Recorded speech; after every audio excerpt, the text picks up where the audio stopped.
On the issue that you raised, you've been, again, I refer to transparency, and one of the things you were highly commended and recognized for, due process. When we have an NPC that has governed in alliance with the Ministry of Petroleum Resources on this process and on this work of fuel subsidy, how do you feel when it turns out that not a single person in NNPC or Ministry of Petroleum Resources has been indicted or has been punished as a result of the situation, the debacle that we have on our hands? You know, that's a mystery to me.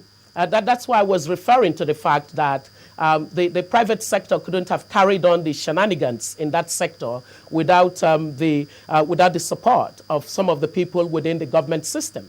And so if you're going to act comprehensively, then you must act on the basis that all the key players in the process of the undermining of what is basically government's response to ensuring that there is affordability across board of fuel has been abused. The truth is that if we had instituted an automatic price adjustment mechanism and taken ourselves away from the purely administrative and very discretionary approach which the PPRA, that is the Petroleum Product Regulatory Authority, uses in determining some of the costs that ultimately form the basis for calculating what government would need to subsidize, perhaps we would not have the level of abuse that we have seen. And so I think that the key thing that the government would have to do is to earn back the trust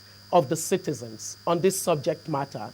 And I really think that an open-minded approach could help them do that. They should look at legitimate questioning of the issues in that sector as welcome. And they should engage in the process of dialogue, of explaining.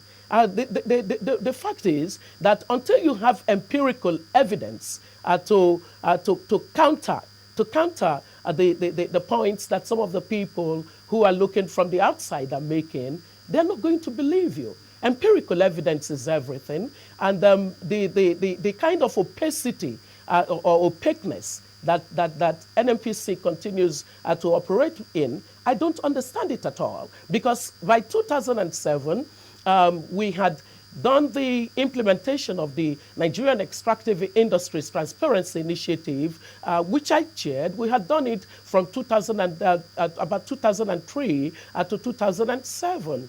And as a result of that, we were beginning to gain the benefits of a more open sector. It is a clandestine sector.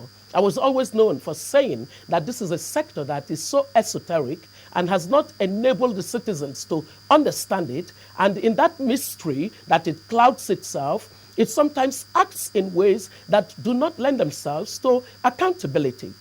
This is a great opportunity for this administration to use the instrument of the Nigerian Extractive Industries Transparency Act, because that act was put in place to lead to the opening of that sector. It's supposed to be a regulatory mechanism for transparency in that sector. I keep wondering, why is naivety in the backburners of priority institutions within the administration? Something's got to change, because that could be their greatest weapon for earning the trust of the citizens. Do you therefore think that subsidy should be removed altogether in light of all this, shield that surrounds the industry?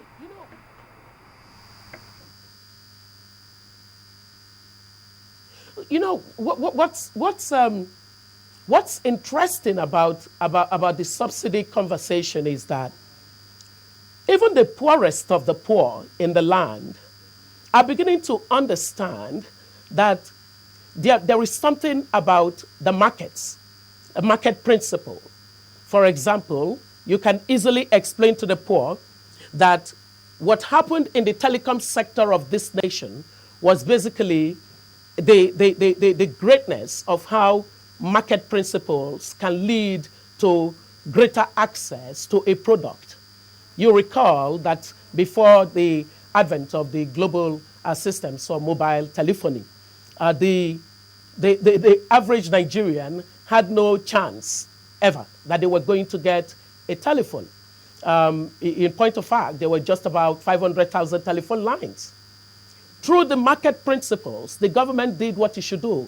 Sound policies, sound regulatory and legal frameworks for that sector, building the right institutional frameworks, putting out the incentives that were attractive to the private sector. Through an open auction mechanism, it was able to gain the interest of the private sector. Can you still hear me?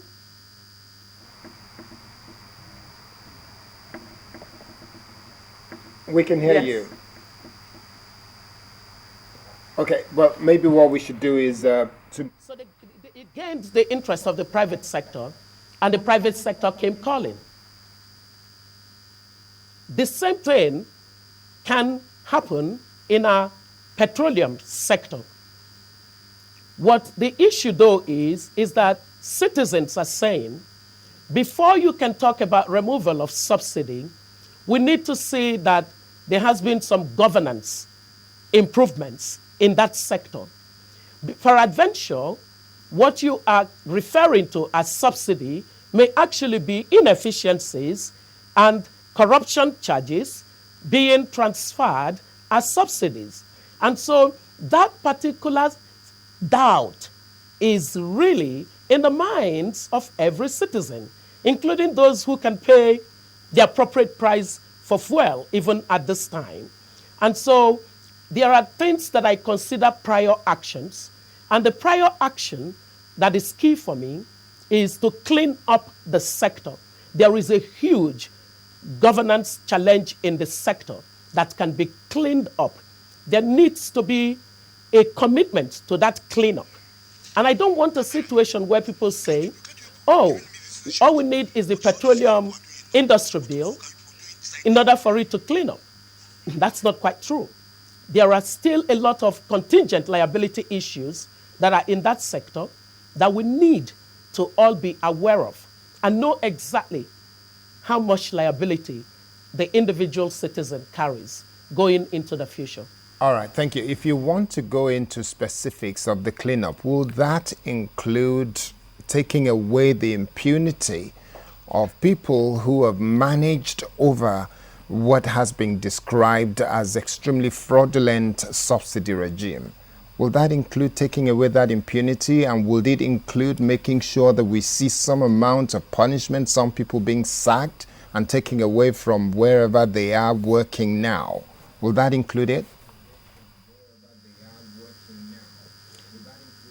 Yeah, of course it would include it, because, I mean, sanction is an important thing in fighting corruption. In Transparency International, we always said that where the cost of corruption is low and the profit is high, people will tend to be more corrupt. And then that's how you begin to get systemic corruption, because you're rewarding bad behavior, essentially. So that would be part of it. But that's not alone. Because, even if you punished all the people currently that have been identified according to the very good work that has so far been done, but it's good work, but it's not sufficient, that would not address the challenges in the sector. It is a sector that has lent itself to so much discretionary powers. It is a sector that continues to act in discretion. And for as long as there is too much discretionary powers laden in one body, there will be bad behavior. And so there are certain kinds of changes that you need to make happen that would not lend themselves to even an act of parliament. For example, I found it really interesting that, since we left in 2007, there has not been an open auction of licenses in the petroleum sector. We did not have a legislation to guide us in doing that. It simply took a commitment that the activities of that sector was going to be open. I'm not by any stretch of imagination saying that it was perfect. Of course it wasn't. I mean, Nigeria has a serious corruption challenge, and we have to tackle it. But all I'm saying is that some degree of commitment can enable us open up the petroleum sector to the scrutiny and accountability that is necessary.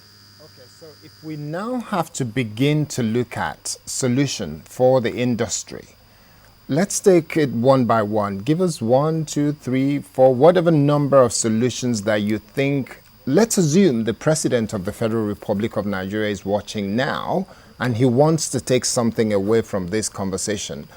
What will be the top 3, top 4, top 5 solution for the industry that you will be recommending?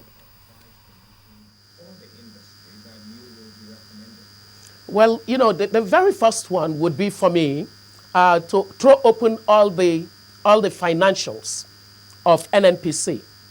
We just need to know. I was surprised waking up one morning and hearing that NNPC was going to negotiate a $1.5 billion loan because it has to pay some of its liabilities. I totally believe in giving organizations like NNPC, where they are acting on behalf of government faithfully, giving them every independence that they require in order to maximize their opportunities. However, the NNPC hasn't proven itself to be worthy of that kind of treatment at this time. Not at a time when there are serious issues bedeviling the sector, new things come out every day, and then suddenly you wake up and hear that yet another loan is being negotiated. You need to get more information. So the first thing would be to force that sector to open up all its financial records for public scrutiny. That's key. Then the second one would be to identify what the bottlenecks are toward the right kind of competition in the delivery of petroleum services in this country. What are the true bottlenecks? Sometimes we might assume that we know all the bottlenecks, but we might not. So some analytical work that identifies the key bottlenecks that are keeping away competition in the sector. The third one would be to take another look at the petroleum industry bill and to recognizing that when we started in the Obasanjo administration to work on an omnibus bill for the petroleum sector, it was done from the perspective to reduce discretionary powers.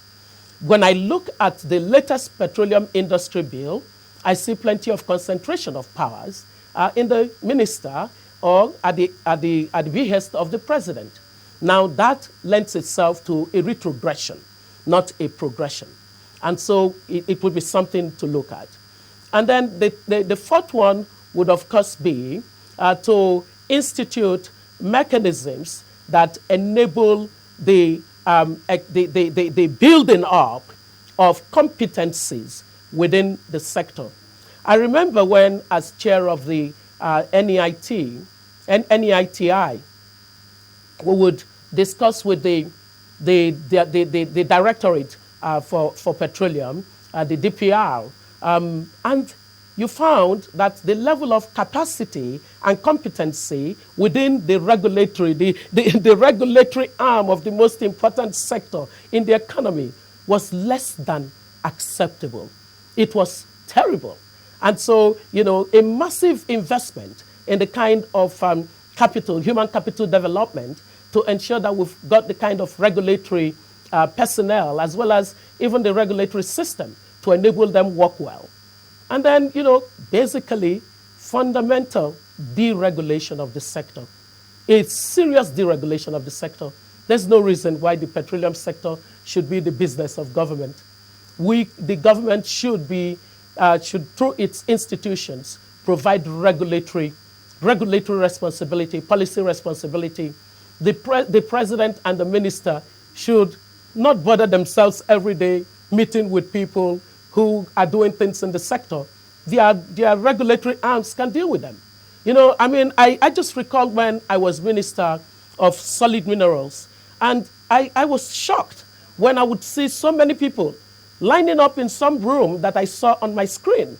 And I asked my secretary, I said, who are these people? And she said to me that these were people who normally come around to wait for mining license. because the minister would give them the mining license. Oh God, I was just so depressed. And I thought to myself, I said, so my business is going to be to sit to give mining license to people? That is utterly silly. Today's global economy functions on the basis of transparent mechanisms for allocating anything that has commercial value. And so what I did was that we worked on changing the mining legislation and just took away the powers of the Minister of Solid Minerals to issue licenses. That's not what my equivalent minister in other mining jurisdictions do. They don't bother themselves with issuing licenses. They bother themselves with the vision, the policy, the strategy issues in that sector. And so I removed the power of the minister to do those kind of discretionary things so that I wouldn't have people flooding the office. And then what we basically did was to set up what is called a mining cadastral system. The mining cadastral system is a technology-driven system, and it's open and transparent. You don't need to talk to anybody. You register your interest, and on the basis of the registration, the mechanisms for first come, first served applies.